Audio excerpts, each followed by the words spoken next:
ఓం గంగణపతే నమ. ఐం సరస్వత్యై నమ. శ్రీమాత్రే నమ. దత్తాత్రేయాయ నమ. ఓం నమ శివాయ శివాయ గురువే నమ. శ్రీరామ జయ రామ జయ జయ రామ రామాయ నమ. క్లీం కృష్ణాయ గోవిందాయ గోపీజనవల్లభాయ శ్రీకృష్ణ పరబ్రహ్మణే పరంజ్యోతిషే పరమాత్మనే నమో నమ. దత్తాత్రేయాయ నమ. క్రీం క్రీం మహాకాళికాయ నమ. యూట్యూబ్ ప్రేక్షకులకందరికీ కూడా నమస్కారం అండి.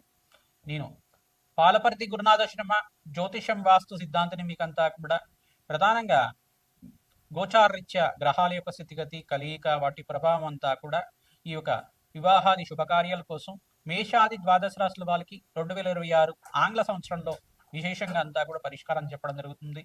వివాహాది శుభకార్యాలు జరగాలి అంటే ప్రధానంగా చూసుకోవాల్సింది ఏంటంటే లగ్న చక్రంలో ఈ యొక్క సప్తమ స్థానము ప్రధానంగా పంచమ స్థానము నవమ స్థానము కేంద్రంగా చూసుకోవాల్సి ఉంటుంది.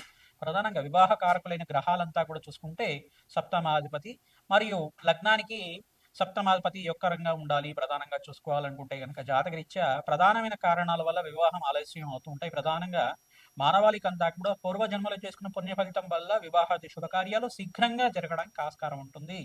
ప్రధానంగా చూసుకుంటే ప్రధానంగా ఈ యొక్క నవమ స్థానంలో కనుక రాహు సంచారం జరిగి ఉంటే దాన్ని పితృదోషం కారణం అంటారు. తర్వాత పంచమ స్థానంలో రాహు ఉంటే కనుక ఈ యొక్క కాలసర్ప దోషం అంటారు. ప్రధానంగా చూసుకుంటే కొన్ని అష్టమ స్థాన దోషాలని చెప్పేసి మాంగళ్యక దోషాలని చెప్పేసి కొన్ని ప్రధానమైన దోషాలు అనేది ఉంటాయి అన్నమాట.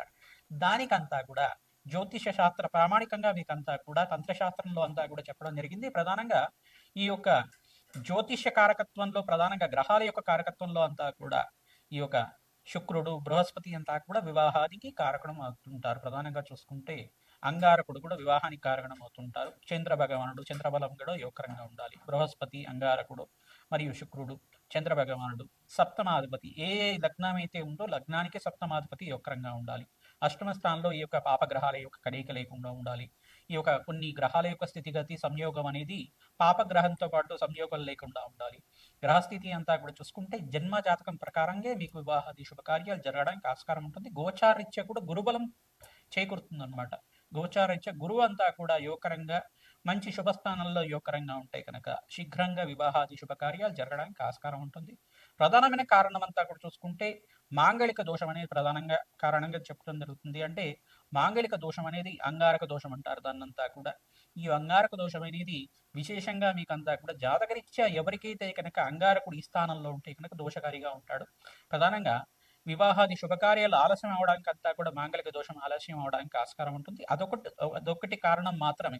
అదొకటే కాకుండా పితృదోషము స్త్రీ శాపము పితృదోషం అనేది మాతృమూలకమైన పితృదోషం కానీ ప్రధానమైన దోషాలంతా కూడా ఉంటాయి. దీనికంతా కూడా కారణంగా చెప్పడం జరుగుతుంది. పూర్వజన్మ చేసుకున్న కర్మశేషానంతా కూడా అనుభవించే విధంగా ఉంటుంది. కావున కర్మఫలతాకన శనీశ్వరుడు అంతా కూడా మీకు ఆ కర్మదోషాన్ని నుంచి నివారణ అవ్వడానికి అవకాశం ఉంటుంది. ప్రధానంగా దానికి పరిష్కారాలు కూడా ఉంటాయి. ప్రధానంగా చూసుకుంటే శ్వేతర్క కళ్యాణం అని చెప్పేసి అంటారు, అర్క కళ్యాణం అని చెప్పేసి అంటారు. ప్రధానంగా చిల్లేడు చెట్టుకి కళ్యాణం చేయించడం అనేది ఉంటుంది. తర్వాత కుంభ వివాహం అని చెప్పేసి ఉంటుంది. అశ్వత్థనారాయణ కళ్యాణం అని చెప్పేసి ఉంటుంది. ఇటువంటి పరిహారాలు అంతా కూడా ఆచరించడం వల్ల శీఘ్రాతి శీఘ్రంగా మీకంతా కూడా వివాహాది శుభకార్యాలు జరగడానికి ఆస్కారం ఉంటుంది. మేషాది ద్వాదశ లగ్నాల జాతకులంతా కూడా మేషాది ద్వాదశ రాశుల జాతకులంతా కూడా ప్రధానంగా మీకు వివాహాది శుభకార్యాలు జరగాలి అంటే కనుక శీఘ్రంగా జరగాలి అంటే కనుక సుబ్రహ్మణ్య స్వామి కళ్యాణం అంతా కూడా ఆచరించడం వల్ల శీఘ్రాతి శీఘ్రంగా వివాహాది శుభకార్యాలు జరగడానికి ఆస్కారం ఉంటుంది. ప్రధానంగా జాతకరీత్యా ఉన్న దోషానికి ప్రబలంగా ఉందా లేదా చూసుకోవాలి. ఏ స్థానంలో దోషం అనేది ఉంది దానికంతా కూడా దోష స్థితి అంతా కూడా ఈ రకంగా ఉంది, యుతి అంతా కూడా ఈ రకంగా ఉంది, ఏ గ్రహాల యొక్క సంయోగం వల్ల ఈ యొక్క దోష ప్రామాణికం అంతా కూడా నిర్ధారణ అయింది అనేది జ్యోతిష సిద్ధాంతాలతోటి మీరంతా కూడా నిరూపణ చేసుకొని తత్పరిహారార్థం అంతా కూడా ఆచరించడం వల్ల శీఘ్రాతి శీఘ్రంగా వివాహాది శుభకార్యాలు జరగడానికి ఆస్కారం ఉంటుంది. ఈ యొక్క విశేషాలంతా కూడా ఈ ఎపిసోడ్లో చెప్పడం జరుగుతుంది. మేషాది ద్వాదశ రాశుల వాళ్ళు ప్రతినిత్యం కూడా గోమాత సేవ చేయండి. తద్వారా మీకంతా కూడా వివాహాది శుభకార్యాలు జరగడానికి ఆస్కారం ఉంటుంది. 2026లో మేషాది ద్వాదశ లగ్న జాతకులకి మేషాది ద్వాదశ రాశుల వాళ్ళకి ఎవరికైతే కనుక గురుబలం అంతా కూడా చేకూరుతుందో వాళ్ళకంతా కూడా శీఘ్రంగా వివాహాది శుభకార్యాలు జరగడానికి ఆస్కారం ఉంటుంది. అందరి కూడా వివాహాది శుభకార్యాలు జరగాలని చెప్పి ఆశీర్వాదం చేస్తూ జగన్మాత అనుగ్రహం వల్ల అతి శీఘ్రంగా వివాహాది శుభకార్యాలు జరగాలంటే ఎటువంటి పరిష్కారాలు ఆచరించాలో ఈ ఎపిసోడ్లో చెప్పడం జరుగుతుంది.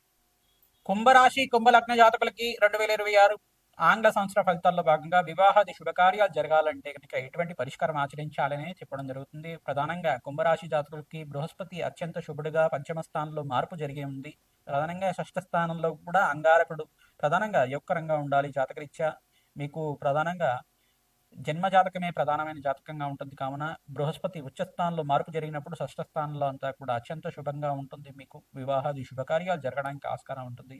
వివాహ యోగం కలగాలి అంటే ప్రధానంగా మీకు అంతా కూడా జన్మ జాతకమే ప్రధానమైన కారణంగా ఉంటుంది. జాతకరీత్యా ఎటువంటి ప్రతిబంధకాలు ఉన్నాయి అనేది అంగారక దోషం ఉందా, లేదు మాంగళ్య దోషం ఉందా, పితృదోషం ఉందా, ఎటువంటి దోషాలకు అంతా కూడా కారణమవుతుంది. స్త్రీ శాపం అనేది ఉంటుంది. ఆ దోషం వల్ల వివాహం ఆలస్యం అవడానికి ఆస్కారం ఉంటుంది.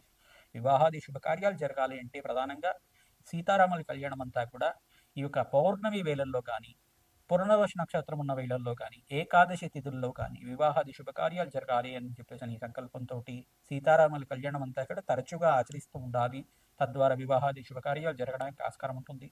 రోహిణి నక్షత్రం ఉన్న వేళలో ప్రధానంగా వీరంతా కూడా ఈ యొక్క శ్రీకృష్ణ పరమాత్మ ప్రీతికరంగా రుక్మిణి కళ్యాణం అంతా కూడా ఆచరించడం వల్ల వివాహాది శుభకార్యాలు జరుగుతూ ఉంటాయి. ఆరుద్ర నక్షత్రం ఉన్న వేళల్లో మరియు మాసశిరరాత్రి వేళల్లో అంతా కూడా శివపార్వతుల కళ్యాణం అంతా కూడా దేవాలయ ప్రాంగణంలో చేస్తూ ఉంటారు. పుణ్యక్షేత్రంలో అంతా కూడా ఆచరించడం వల్ల వివాహాది శుభకార్యాలు అతి శీఘ్రంగా జరగడానికి ఆస్కారం ఉంటుంది. మాంగళ్య దోషం అనే దోషం ఉంటే కనుక, అంటే అంగారక దోషం అనేది ఉంటే కనుక మీరు ప్రధానంగా చూసుకుంటే కుంభ వివాహం కానీ, శ్వేతర్క కళ్యాణం కానీ, ఈ యొక్క కదిరి వివాహం కానీ వివాహాది శుభకార్యాల కోసం పరిష్కారం ఆచరించడం వల్ల సుబ్రహ్మణ్య శాంతి పూజలు ప్రధానంగా సుబ్రహ్మణ్య స్వామి మూలమంత్ర సహితంగా జపము హోమాది కార్యక్రమం ఆచరించిన వాళ్ళకి అతి శీఘ్రంగా కళ్యాణ యోగం అవడానికి ఆస్కారం ఉంటుంది. ప్రధానంగా శుక్రుడి ప్రీతికరంగా మరియు బృహస్పతి ప్రీతికరంగా జపము హోమాది కార్యక్రమాలు బృహస్పతికి, శుక్రుడికి, శనీశ్వరుడికి, మరి రాహువుకి, సూర్య భగవానుడికి, అంగారకుడికి జపము హోమాది కార్యక్రమాలు ఆచరించిన వాళ్ళకి వివాహాది శుభకార్యాలు కూడా శీఘ్రంగా జరగడానికి ఈ సంవత్సరంలో అత్యంత శుభంగా ఉంది కుంభరాశి జాతకులకి. ప్రధానంగా ఈ యొక్క ఎవరైతే గనక గోమాత సేవ తరచుగా చేస్తూ ఉంటారు, బొబ్బర్లు మరియు శనగలు, మినువులు, కందులు అంతా కూడా నానబెట్టినవి గోమాతకంతా కూడా తరచుగా నివేదన చేస్తూ ఉండాలి. ఈ యొక్క పచ్చిక, తెలగబండి, గ్రాసము, అరటి పండ్లంతా కూడా నివేదన చేస్తూ ఉండాలి. తద్వారా వివాహాది శుభకార్యాలు జరగడానికి ఆస్కారం ఉంటుంది. కూష్మాండ దానం అనేది దానం చేసుకుంటూ ఉండాలి. తద్వారా వివాహాది శుభకార్యాలు జరగడానికి ఆస్కారం ఉంటుంది. ప్రధానంగా మీకంతా కూడా దత్తాత్రేయ పుణ్యక్షేత్రాలంతా కూడా దర్శనం చేసుకోవడానికి ప్రయత్నం చేసుకోండి. వివాహాది శుభకార్యాలు జరగడానికి ఆస్కారం ఉంటుంది. బగలాముఖి శాంతి హోమాది కార్యక్రమాలు, ప్రత్యంగరదేవి శాంతి పూజలు, ప్రధానంగా కన్యాపాశుపత హోమాది కార్యక్రమాలు కానీ, వరపాశుపత హోమాది కార్యక్రమాలు కానీ, కమలాత్మిక దేవి మూలమంత్ర సహితంగా జపము హోమాది కార్యక్రమాలు కానీ ఆచరించడం వల్ల అతి శీఘ్రంగా కళ్యాణ యోగం అవడానికి ఆస్కారం ఉంటుంది. శ్రీమాత్రే నమః. మేషాది ద్వాదశ రాశుల వాళ్ళకి ప్రధానంగా చూసుకుంటే గోచారీత్యా 2026 ఆంగ్ల సంవత్సర ఫలితాల్లో భాగంగా అన్ని రాశుల వాళ్ళకు కూడా వివాహాది శుభకార్యాలు జరగడానికి గ్రహాలంతా కూడా యోగకరంగా ఉండాలి. జాతకరీత్యా గోచారీత్యా కూడా ప్రధానంగా బృహస్పతి, శుక్రుడు, అంగారకుడు, శనీశ్వరుడు, ఈ గ్రహాలన్నీ కూడా బుధ భగవానుడు, ఈ గ్రహాలన్నీ కూడా వివాహాది శుభకార్యాలకి కారణమవుతుంటారు. జన్మజాతక రీత్యా మీరంతా కూడా పరిష్కారం ఆచరిస్తూ ఉండాలి. ప్రధానంగా ప్రత్యంగరాదేవి హోమాది కార్యక్రమాలు కానీ, బగలాముఖి శాంతి పూజలు కానీ, కమలాత్మికాదేవి మూలమంత్ర సహితంగా జపము హోమాది కార్యక్రమాలు కానీ, శ్రీసూక్త పారాయణం అంతా కూడా మహాలక్ష్మీదేవి ప్రీతికరంగా జపము హోమాది కార్యక్రమాలు కానీ, తామర పూలతోటి శ్రీసూక్త విధానంగా కమలాత్మిక దేవి హోమాది కార్యక్రమాలు ఆచరించిన వాళ్ళకి అతి శీఘ్రంగా కళ్యాణ యోగం ఆడడానికి ఆస్కారం ఉంటుంది. కన్యాపాశుపత హోమము, వరపాశుపత హోమాలు, ఈ యొక్క మాంగళ్య దోషం అనే దోషం ఉంటాయి కనుక, మాంగళ్య దోషం అనే దోషం ఉంటాయి కనుక ప్రధానంగా శ్వేతర్క కళ్యాణం కానీ, అశ్వత్థనారాయణ కళ్యాణం కానీ, కుంభ వివాహం కానీ, కదిరి వివాహం కానీ ఆచరించిన వాళ్ళకి అంగారక దోష నివారణ జరగడానికి ఆస్కారం ఉంటుంది. అంగారక దోషాన్ని అంతా కూడా ఏ రకంగా ఉంది, దానికి పరిష్కారం జరిగిందా లేదా, నివారణ అయిందా లేదా, జాతకాన్ని అంతా కూడా విశ్లేషణ చేసుకుంటే తెలుస్తుంది.